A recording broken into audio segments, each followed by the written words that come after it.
Alrighty, hi everybody. We're going to get started with our Making Literary Communities panel. Thank you all for being here. My name is Julian Costantini. I will be facilitating this as well as starting y'all off with some of my poetry. I'm part of the Short Works Readers series at the Book Festival. So before we get started with our lovely guests here, I'm going to read you some of my poems. So let's see. My pronouns are they, he, she. By the way, you can call me whatever you'd like. Very flexible. So I have I don't know, can you all see me okay? Is this a good place to stand? Should I go? Oh gosh, you guys want me to vomit? Because, just kidding. All right, so I submitted a collection of poems. Maybe I'll sit, that sounds better. Okay. And it's called Burying Cherry Pits. And this consists of 5 poems that I'll read for you. And they have varying themes of joy and grief, regret, longing, tenacity, and gratitude. So I'll just get started. My first poem is called Meet Me Where It Rains, and it is from this self-published chapbook that me and my poetry group, the Honeybee Poet Society, put together last year. So it is a collection of poems from different, very talented poets, me being one of them. So this poem, Meet Me Where It Rains, is about longing for something or someone who can't be in your life anymore for one reason or another.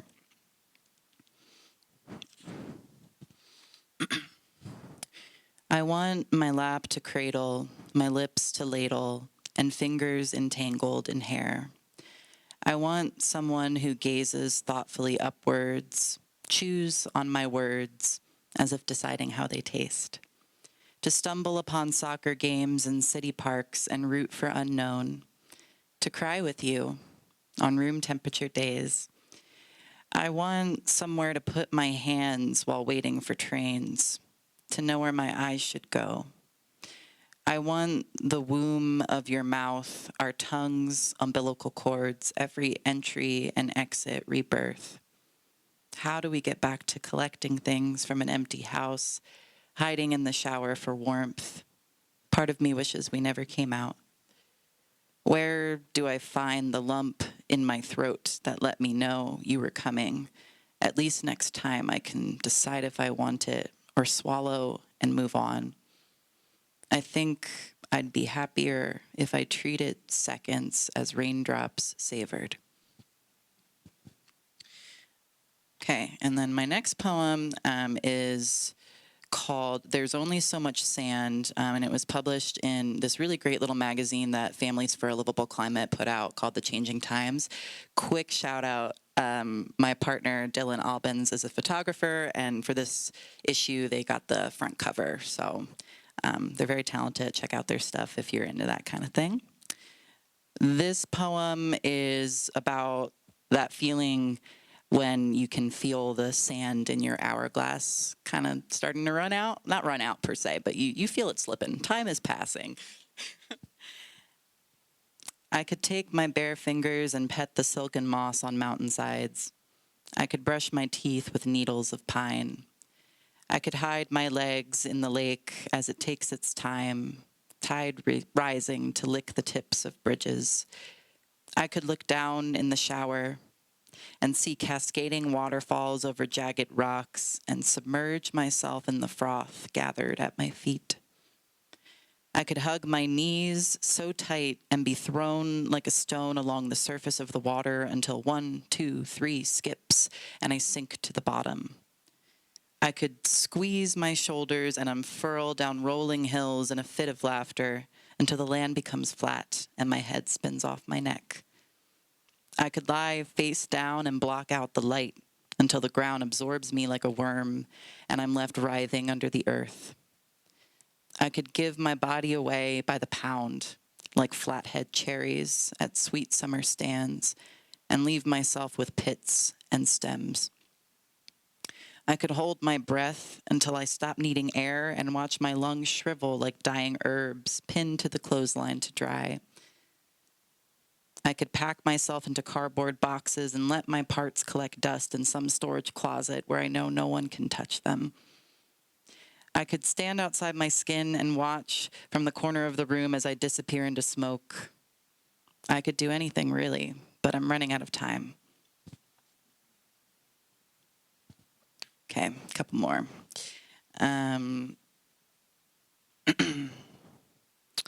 This next poem is called Musings of Chokecherry. It's a sestina poem.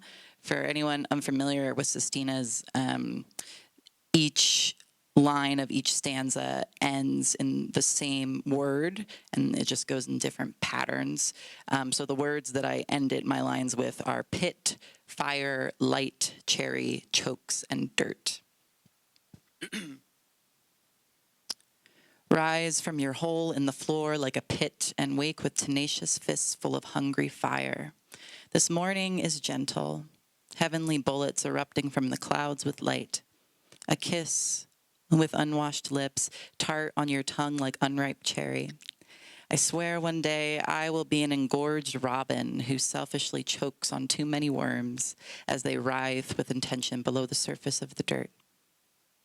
He shows me with his hands, cupped with collections of water and a nestling of dirt, how to tactfully plunge ponderosa seedlings into a pit, gathering overturned stones stained with sun to its slender throat until it chokes.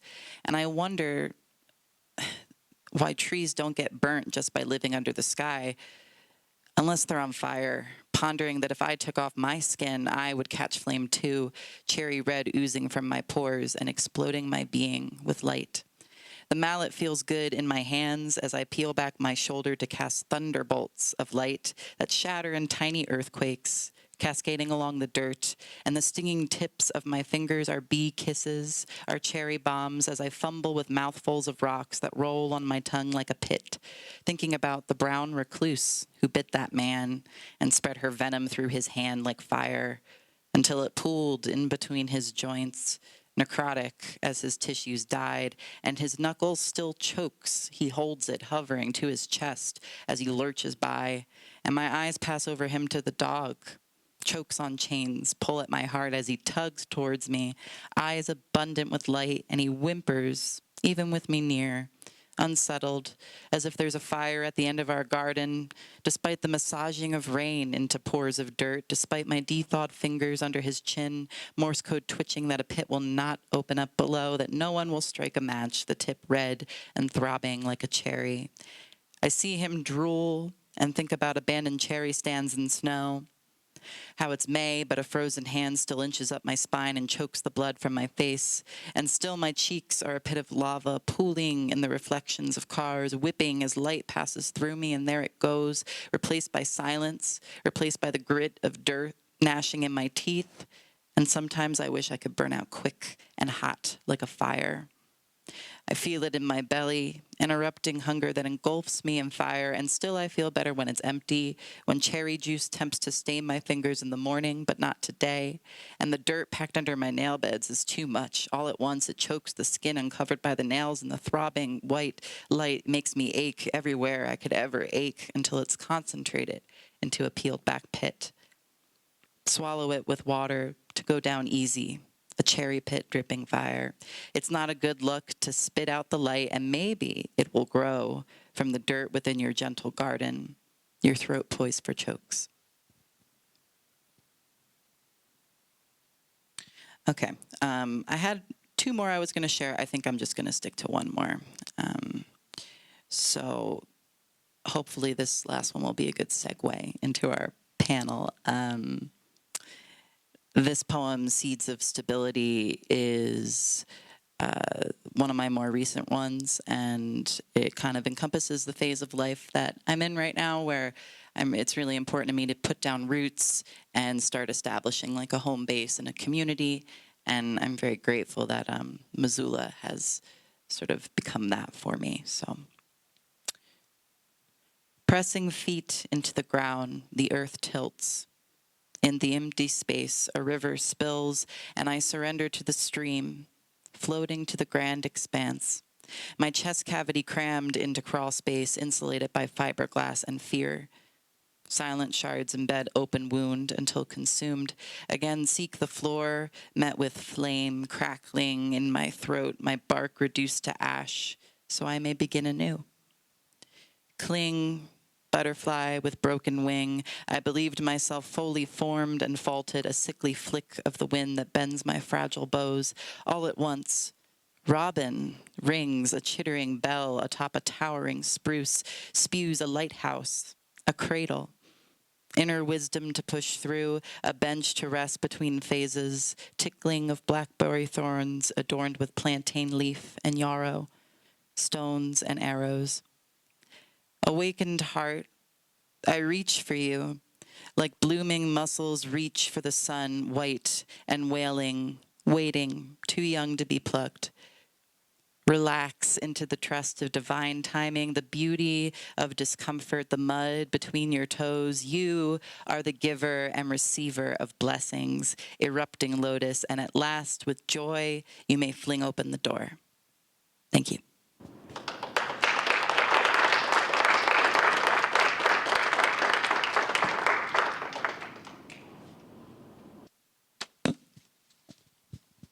All righty.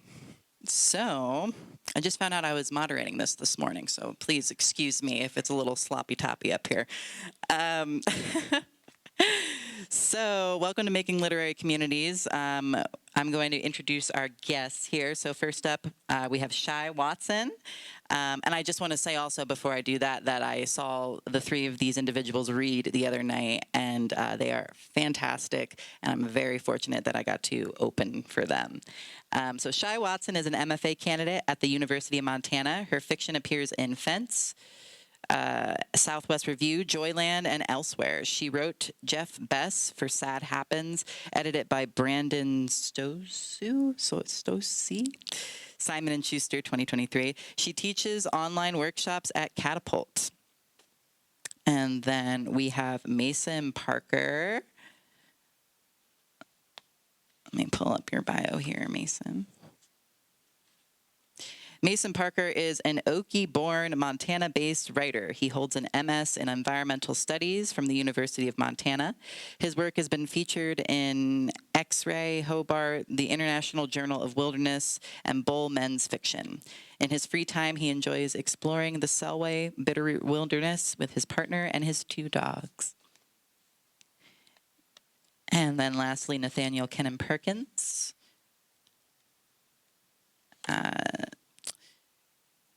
Nathaniel lives in Boulder, Colorado, where he works as a bookseller and publisher at Trident Press. He is the author of a short story collection, The Way Cities Feel to Us Now, Maudlin House 2019, a previous novel, Cactus, Trident Press, and an ongoing literary zine series, Ultimate Gospel. Love me some zines. His writing has appeared at Tri-Quarterly, Non-Canon Press, Burfros, sorry if I'm saying that wrong, Talking Book, Keep This Bag Away from Children, Decomp, Pithead, Chapel, Timber Journal, Potluck, Thought Catalog, and American West, among other places. In 2014, he was the recipient of the High Country News Bell Prize. Please join me in welcoming our guest today.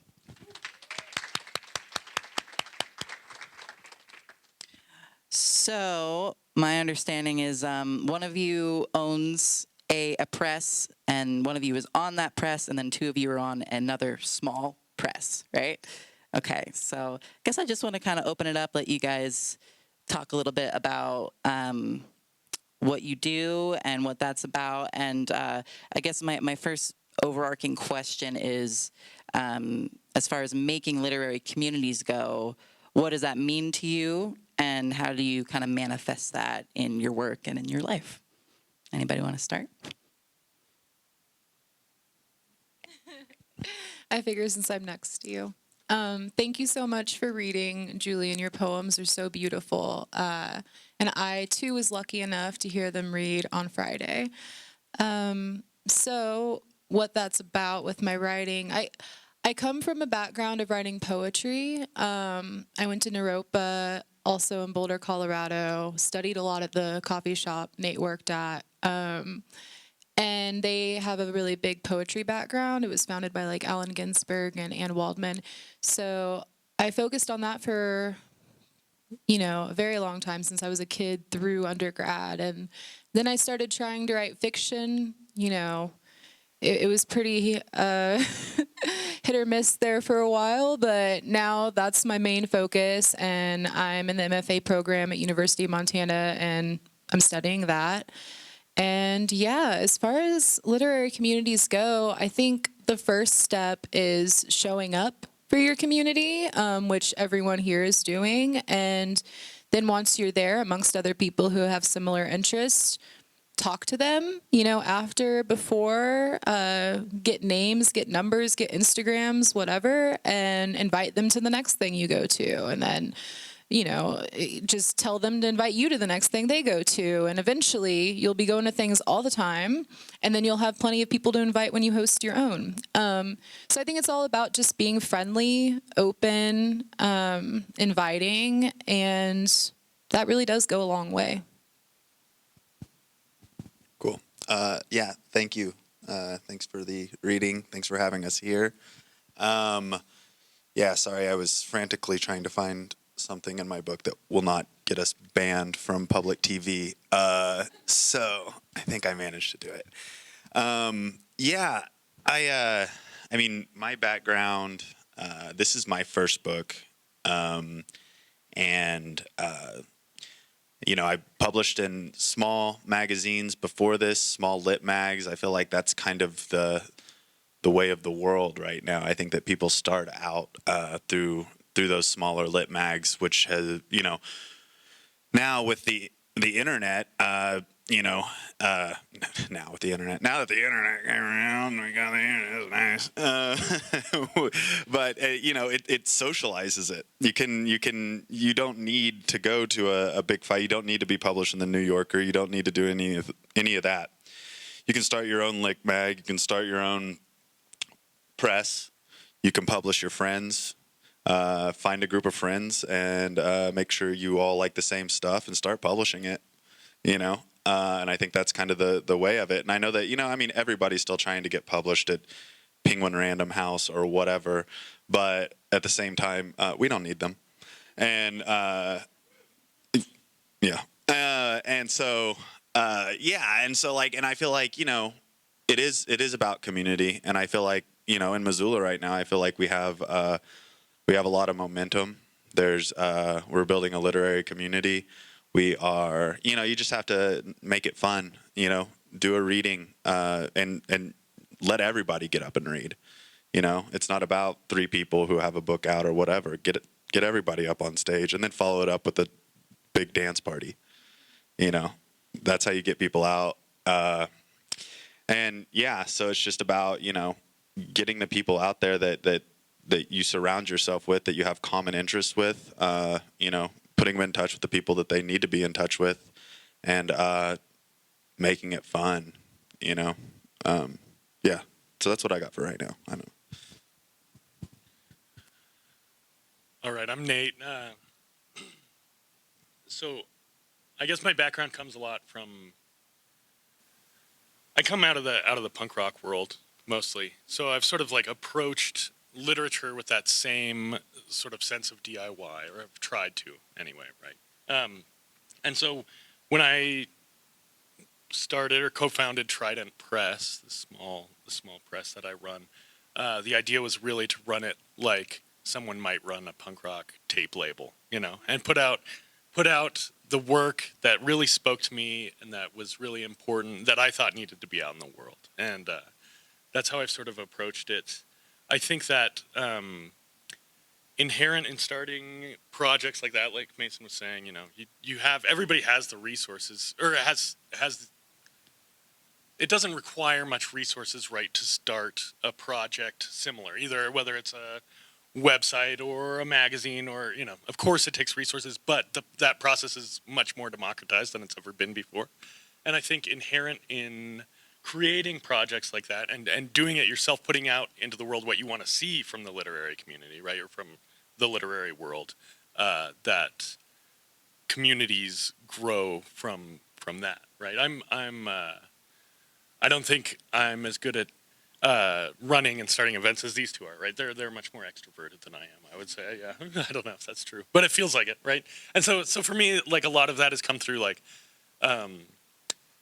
through the publishing world and through sort of a way that people from all over the country or all over the world can come together and create these communities, largely online, but also, for example, I mean, we're all here right now, right? You know, and I think what Shai and I met probably at a Lit Fest similar, not similar to this one, but didn't we meet at Catch Fest in Denver in 20? Yeah, right. So it's like another literary fest, just showing up and giving readings and hanging out, and then meeting people who now, you know, 5 years later, I'm in Montana hanging out, sitting with them on a panel, or, you know, because Shai and I met, and we have the same publisher, right? That's how Trident Press ended up publishing Mason's book, because Shai reached out to me and said, "I've got this friend who lives in Missoula. I think you'd really like the work. You gotta read it." And then so that grew from that, right? There are these ways where, sort of these paths take all these branching routes that you don't foresee, but that end up shaping your community, shaping the art that you're involved with. And I think that just being open to those experiences and being willing to just show up and go wherever and do the thing is really the way that, for me, these literary communities sort of grow organically. Yeah.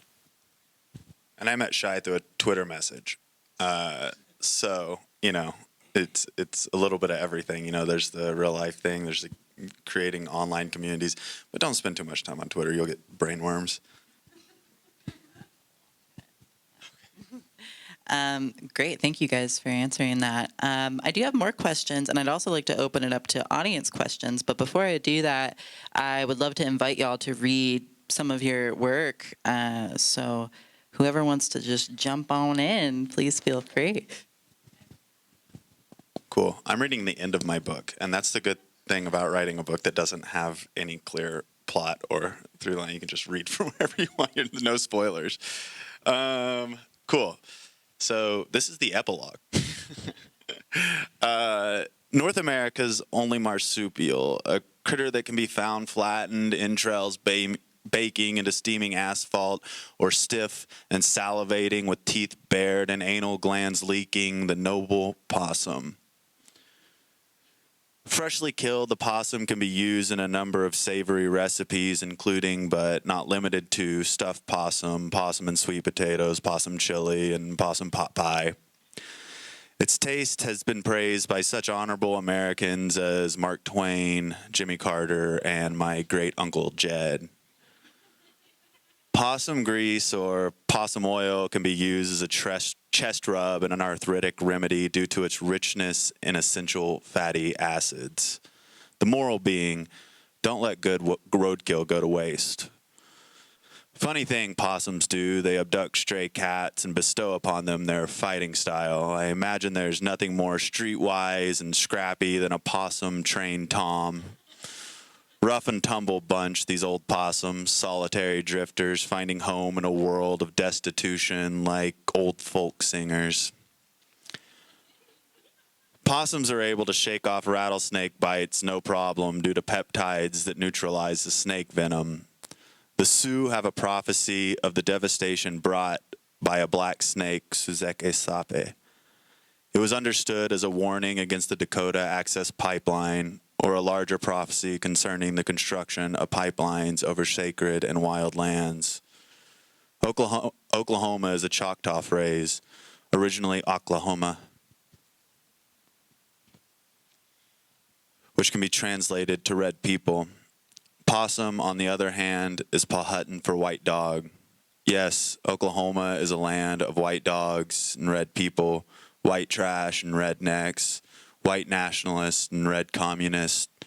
I'd rather think that the possum stands as a fair representation of many Okie folk, a good number of us having grown immune, fighting off the infiltration of black snakes, too often considered a rodent flattened by the reality of progress, not always easy to stomach, but forever resilient, selling our souls and our bodies, we live off the scraps of civilization. Sometimes the winds of the plains are the only thing to break the infinite silence. They come in cockeyed, making oak leaves speak to my flesh, expanding my sense of self beyond me. I look at the geometry of the night sky and wonder how many times my mind has been sculpted from red dirt, how many times a child has blown the same red dirt from their cast iron cornbread mold, how many times a red dirt covered car has run out of gas in Buckeye, Arizona, within the endless undulation of the universe. Many people believe that we can inherit the trauma of the past, carrying with us the crimes committed against and by our ancestors. I buy that. Consciousness gestated in a pool of black amniotic oil. When I slow down, I catch residual glimpses of that void. I wonder what would happen if people felt that, really understood the vitality of what we're protecting and the fracture we can cause in the shared psyche of future generations. When the seasons change in Talamina State Park, a rolling expanse of red and yellow crosses the state line into Arkansas. Soon it'll be a sea of black bones, the oaks and elms and dogwoods having retired into their plane of rest. As for me, I have no time for rest. I'm merely playing possum, lying stiff with kin threatened by the vehicle of industry, sustained by vice and chewing through the fuel of wilderness. Certainly some of us have been caught up in the cyclone of the spinning wheels, mangled by the mechanisms of modernity. But the dead speak a language of prophecy, whispering across time into our cosmic blueprint.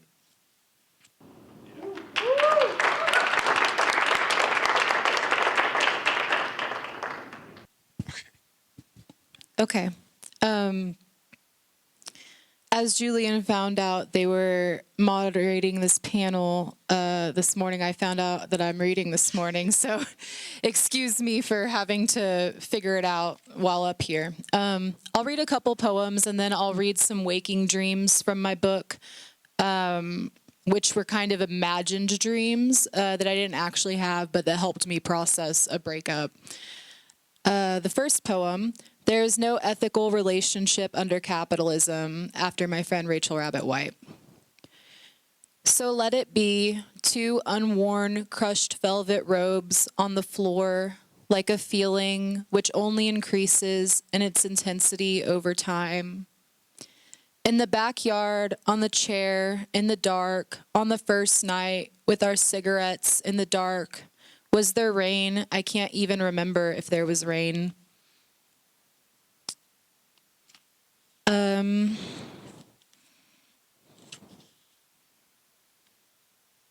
Okay, a bit buoyant. A bit buoyant from yoga or whatever. When you're surrounded by witches, you just become one. Coated in my own sheen, my body's produced little droplets on my nose and a dumb fear of drowning. What I admire most is someone's willingness to enter an isolation tank, as it means so much more than entering an isolation tank. I'm in straight up awe of you. A burning bush at random in the desert of myself in the city. In May and June and July, it feels like a lifetime watching television in a clean kitchen in Ozark, Missouri, surrounded by packaged foods. I like the idea that currency is exchanged for experience, that every time we want something, we have to sacrifice varying amounts of ourselves just to prove it. Like, the god of capitalism is starving for sacrifice. I make a shrine of you. I make a shrine of you, of us. I offer lubricant. But I'd offer other things like absolution and the active consciousness which relinquishes in me my antiquated habits. Undone like a sweater, I always wore light pink and it doesn't fit me anymore. And anyway, why wear something unflattering to the gallery of you? I said I'm pregnant with words, I kind of meant it. Cupping at acupuncture, the healing qualities of beet juice reminding me of how the most beautiful things occur naturally.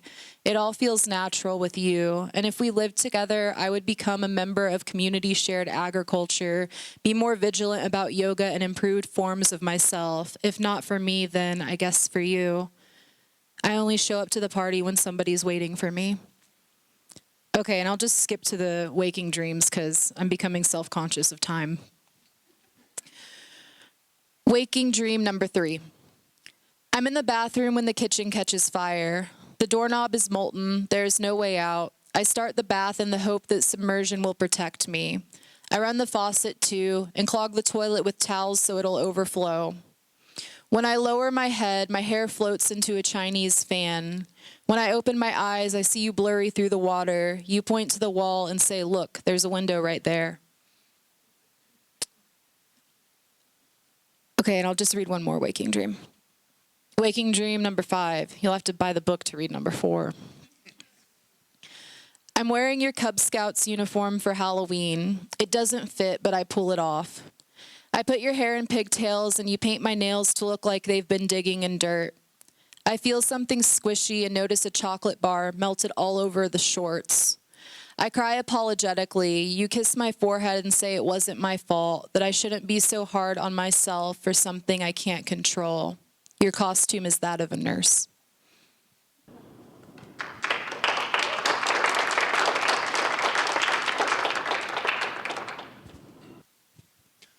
All right, I'm going to read one.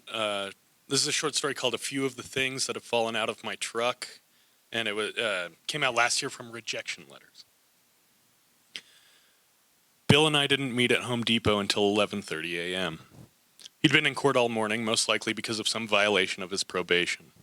He'd gotten out of jail early because of COVID-19, but he wasn't too good about showing up for meetings with his probation officer or taking the piss tests. I thought it might be rude to ask too many questions.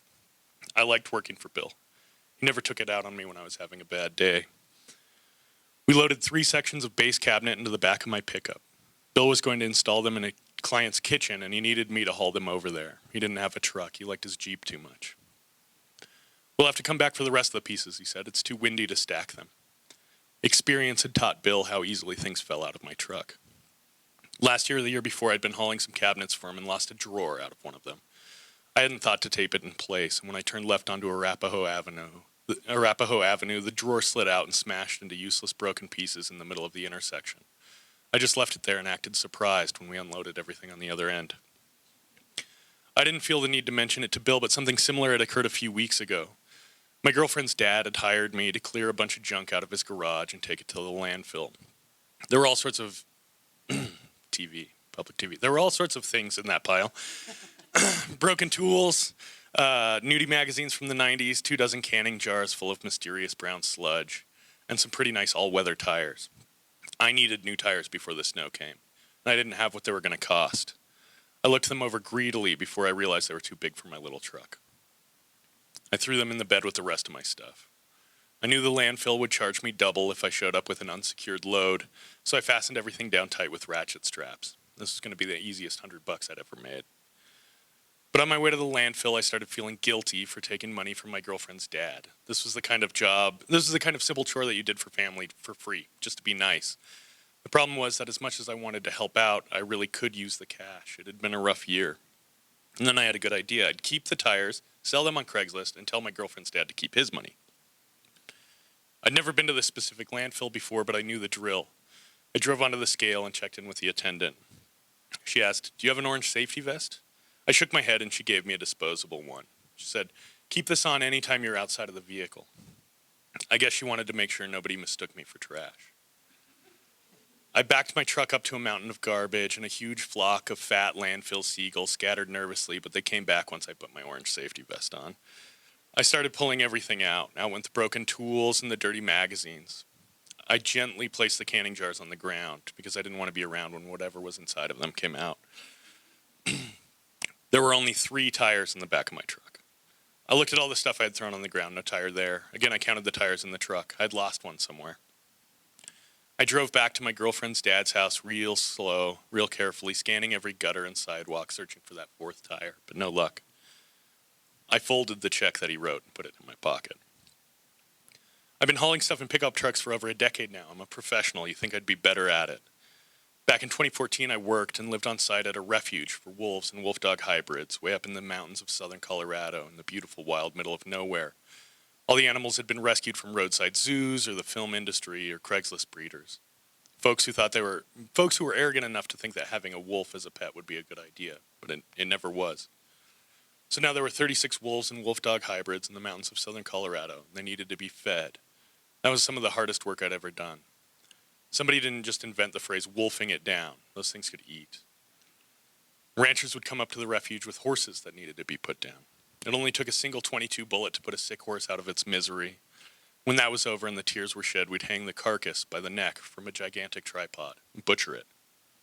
A few times giving the circle of life a hand this way, and you start thinking that you'll never smell anything but horse blood ever again. Any leftover meat that there was, we'd load into big plastic totes and take into town, which was about an hour away.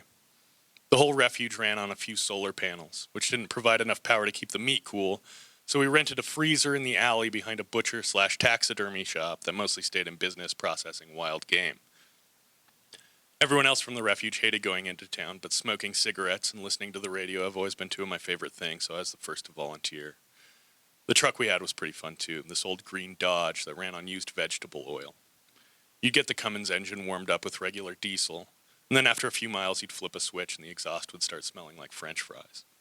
So there I was, smoking cigarettes, listening to country music, and smelling like French fries and horse blood, as happy as could be. Eventually the dirt came to a 2-lane highway and the highway went into town. I drove past the landfill and the Ace Hardware and the Antler Liquor Store. And as I was making a left turn onto Main Street, the tailgate of the truck popped open and the giant plastic totes went flying out. 300 pounds of bloody horse meat spread out across Main Street. It looked horrible, like the site of a massacre. I pulled over and jumped out, and people drove by real slow to watch me scoop chunks of meat back into plastic totes with my bare hands. A Jeep pulled up behind my truck. I was grateful. Honestly, I felt like a jerk, and someone giving me a hand this way would make me feel a lot better about the whole thing. The window rolled down and this lady leaned out. She said, "Can I have some of that?" When I told her I was sorry, but I needed all 300 pounds of this now dirty horse meat, she drove away without helping me. Because some people are born selfish. Eventually, I got it packed back in. I drove 2 blocks to the butcher/taxidermy shop and unloaded it into the freezer. All of that because I wanted to smoke cigarettes and listen to the radio. I never told Bill that story either. After 2 trips, all the pieces of the base cabinet made it to Bill's client's house undamaged, despite the wind. This was a blessing. I didn't want to make it any easier for him to come to the conclusion that it'd be easier to buy a piece of junk truck like mine than it would be to keep hiring me to drive things around town. I really could use the cash. It had been a rough year.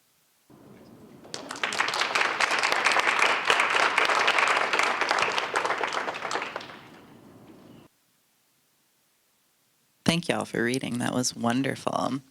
I'd like to open it up for any audience members who might have a question for these folks.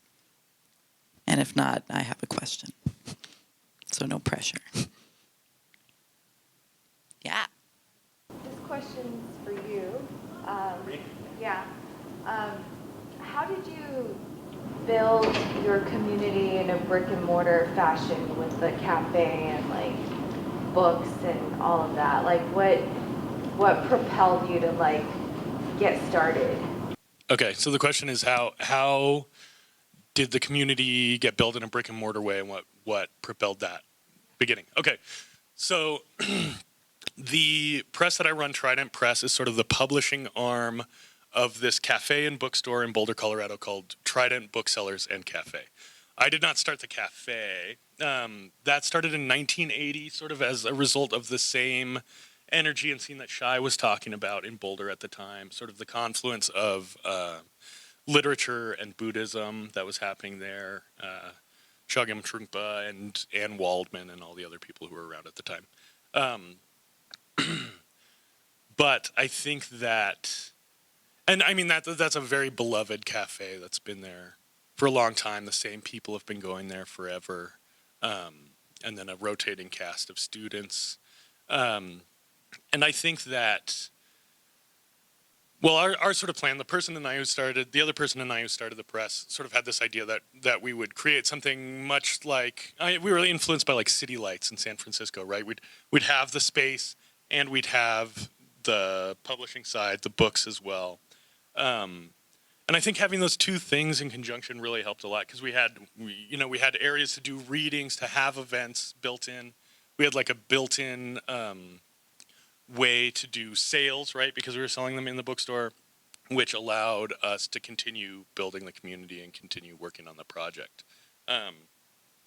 I think that's very rare and lucky. I don't think that always happens, right? You don't always have access to all of those things. But all of those elements can, as these folks were saying, can be sort of brought together from other places, and you can create, you can sort of like, maybe if you don't have that exact structure, you can like look at that structure and say, okay, what are the things I want from this? How can I make these happen myself? Or what other people in this community can help me to put these things together? And I don't know if that really is an answer to your question, but that's, yeah. But yeah.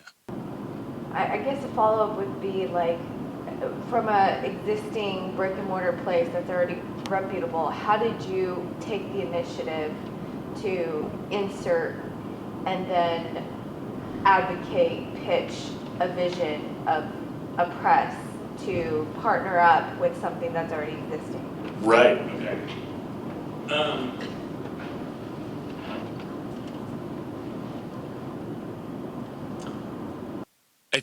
I think it was like the basic steps of like outlining a business plan, you know, as like not cool as that sounds, right? But like creating a vision and being able to express that vision, creating a plan for the first year and the first few years, and creating the steps that we're going to get there, and then also pulling expertise from other people who had already done it and being able to sort of show like, this is where this has worked in other places.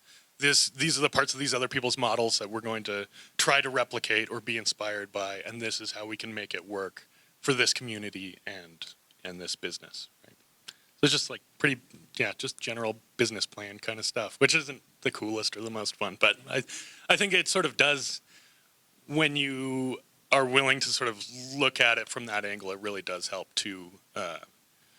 I mean, unfortunately, a lot of these projects, a lot of DIY projects, a lot of spaces, and you see this in the music world all the time too, they come and go so quickly, right? There's such a high level of turnover. And so especially like post Ghost Ship Fire, post COVID, you know, you really have to look at it in a way of like, okay, how can I take this energy that has been around for so long? How can we create the same kind of energy, but what do we have to do different so that we can make these communities last a little longer? And I mean, that's something that we're all trying to figure out, right? But I think that being willing to do that more tedious and boring side of the work definitely goes a long way in helping that happen.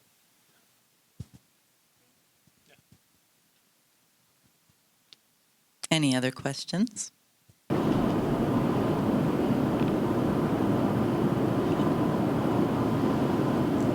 Question. I don't really know how it's going to come out, but I'm going to do my best. I'm kind of curious because you're coming from an existing community, and you're like integrating a new branch of that community, and I'm kind of wondering how, like, if there were any tensions and barriers that you have come across in kind of allowing that community to expand from the existing community. Because I know classical music, for example, like that is a very rigid community, and bringing new voices and new perspectives and kind of analyzing it and trying to bring more activism into that art world has been difficult for me. So I'm kind of curious if the literary community you see similar resistance, or if not, this is a question probably. But yeah, how do we amplify voices, and how do we, move from an existing community into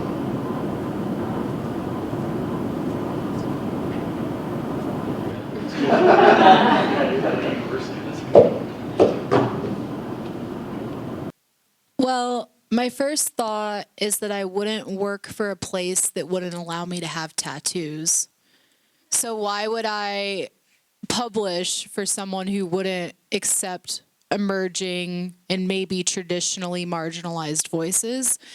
Like, I just don't think I would ever be in the situation where there would be tensions. And if there were, I would probably quickly exit that situation. I haven't had to deal with that personally. Most people I've worked with have been very open, very accepting. I helped start a literary magazine called Blush Press, and I think it was 2018. I think our launch, though, was like Valentine's Day 2019. I've since taken a bit of a hiatus since I'm in school and don't really have time to read all the submissions. But I was lucky enough to start it with someone who was super open-minded, had very similar tastes to me, and he was just very accepting of anything I brought to him, anything I would, read from an up-and-coming writer. And I was like, oh, I really like this. I think we should put it up. And, he was accepting of it. But I don't know. If there's resistance to something that you feel passionate about, get out. That's my advice.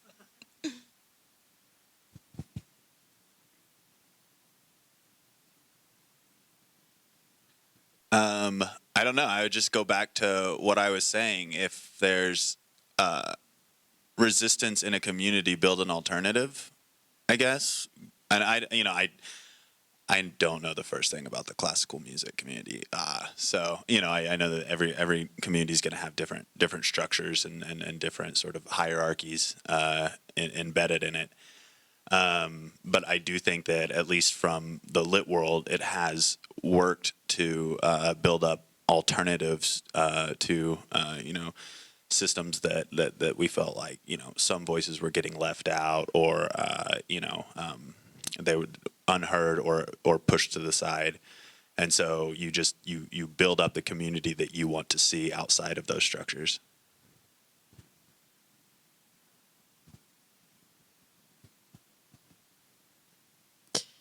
Any other questions? This is just kind of a general question for those of us who aren't as familiar with the process, but in a press setting that is different from other publishing venues, like a publishing house, what does that look like? Like, what does that look like in terms of engagement with community and how you get connected with authors and that process? I'm not as familiar with it, so.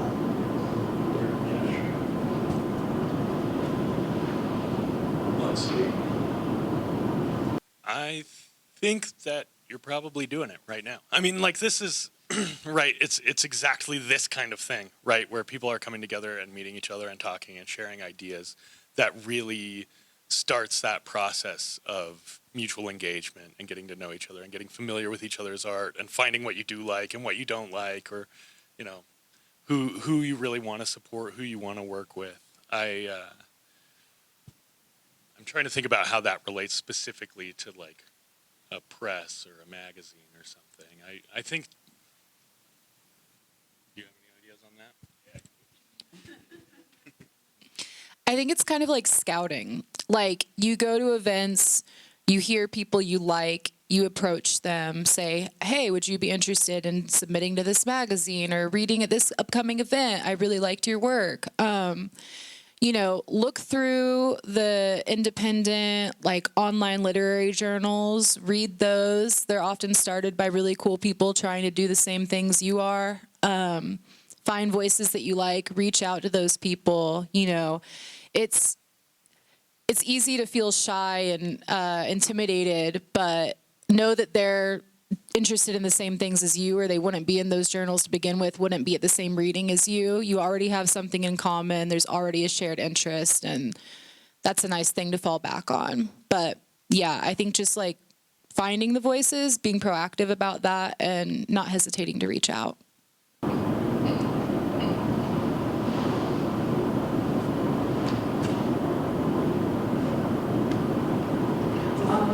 So I know we can all talk about like being able to find the people that you connect with the most, but how have you guys overcome the problem that Unity has of actually getting a time to like collaborate with other people, or I guess using the internet as a resource for that kind of thing? How would you say that you've overcome the obstacles of like everybody being busy and not like really having time to do something about writing?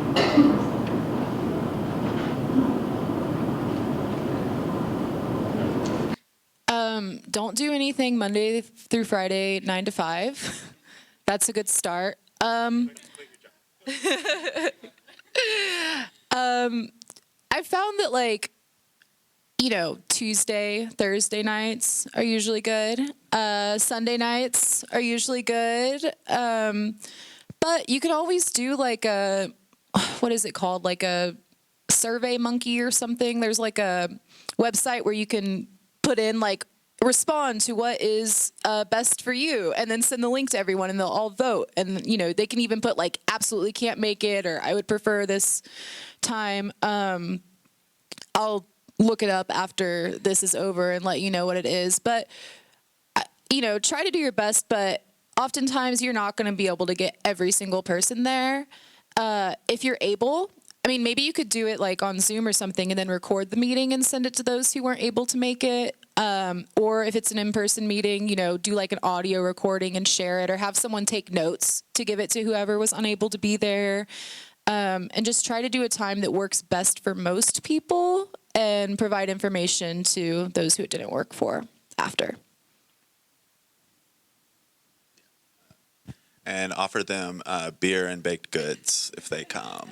It really works. Seriously. Yeah. Yeah, another question. Once you finished production and you completed your anthology series for your press, how do you find the funding needed to print and distribute the chapbooks or the anthologies? That's a really great question, and there are a lot of different ways to go about that, right? I think that, like I was saying before, the sort of access to a lot of these things is a lot more democratic than it's ever been. You don't, like Mason was saying, you don't have to go through these big presses and these people who have been the gatekeepers of literature for so long. There is some money that it takes, but a lot of times it's less than you might think. There are a lot of services and platforms, like, I mean, I don't really want to give them free advertising, but it's okay. I'm going to do it. You can do like, there's Ingram Spark, for example, which allows you to print on demand, right? So you don't have to warehouse anything. You just pay a relatively small fee to upload the files, and then you pay per copy of the book that's printed. So you don't have to like do a print run of 2,000 copies and have them in in your garage or your bedroom or a warehouse somewhere. So that's sort of that like lowers the bar for entry a lot. It ends up costing more money over time, right? If you're like printing really a lot of copies, but it allows you to get into it and get started for a relatively little amount of money.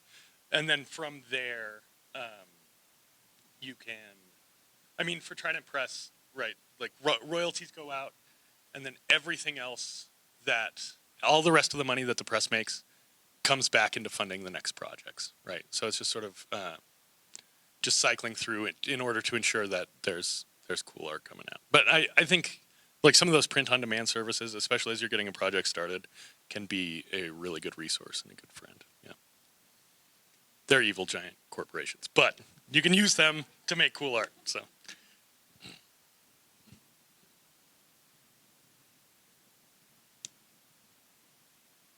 Any other questions, folks? I have a question for these two. This is something we were talking about, and I wanted to hear your take on it. I mean, and other people here too.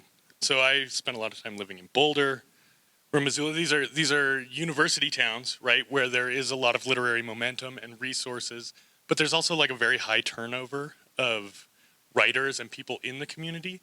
How do you all feel about maintaining community in the face of this like high turnover?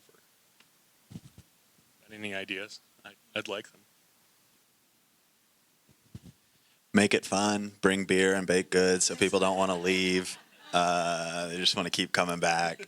No, I don't. I mean, I think that's something that you're just going to have to inevitably deal with, especially if you have something like an MFA program and you're running like, writing events. People are going to come and go, and like, I think that, that's okay. And it's funny because, I mean, Missoula is a little bit funny because I feel like people yo-yo here all the time. Like, people are like, all right, I'm leaving. I'm never coming back. And then you see them like a year later at the Golden Rose, and you're like, whoa, what are you doing? I'm back forever. I'm never leaving. But yeah, I think it's one of those things where it's like, just keep in touch with people. That's a big thing. Like, you just got to stay. It's so easy just to like, like lose contact with people. Just like figure out what they're up to. See if they want to come back. Tell them you have a room. Find somewhere where they can find some cheap rent. Because that's hard. But yeah. Or some space to pitch a tent. I've moved a lot, so I'm the problem here. But I have noticed that a lot of the people who've graduated the MFA program are still here, sticking around, and they come out to the events that people who are currently enrolled have, which is really nice. It adds, more bodies, minds, and voices to every room.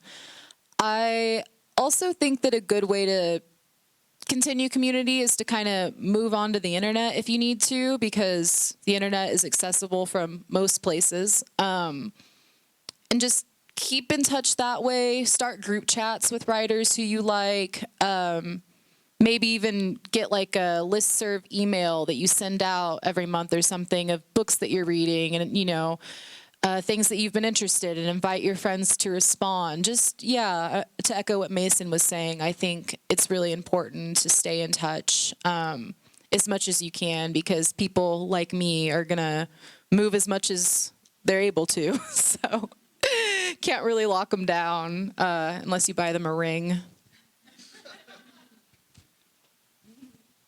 I'd like to answer your question. So as somebody who is a writer and who is also relatively uneducated, I don't have a degree really, and I almost dropped out of high school and what have you. I guess my answer to that question, especially in these university towns, is inclusivity and looking for contributors and artists and writers in maybe more unconventional places. And I have the highest respect for people who are getting an MFA and things like that, but that's just not the route that I've taken personally, and I know that that's not the route that a lot of other writers have taken. And so keeping your spaces really, really open to writers of all different backgrounds and all different experiences, people who maybe have never written anything before, never had anything published before. And that's why I really love this book festival space, because it's opening it up to people who maybe don't have as much acclaim or don't have any of their work published. And, places like, for instance, I know that for a little while there at the Poverello Center at the homeless shelter, there was a creative writing class that was being taught there, So going to spaces like that and just kind of telling people, hey, we're having a poetry reading or, whatever, and we'd love for you to come. Just being really open to maybe some of those more unconventional writers who don't necessarily fit into the box of educated literary communities. I'm a pretty, sometimes some grungy trash, and I love that about myself. And I would love to see people like that. It's a spectrum. People like that, and then people who, have been going to school for a long time and doing their writing and doing fellowships and things like that, and us coming together and seeing each other as equals. So that's just my 2 cents. Would anybody else like to answer that question or ask another question?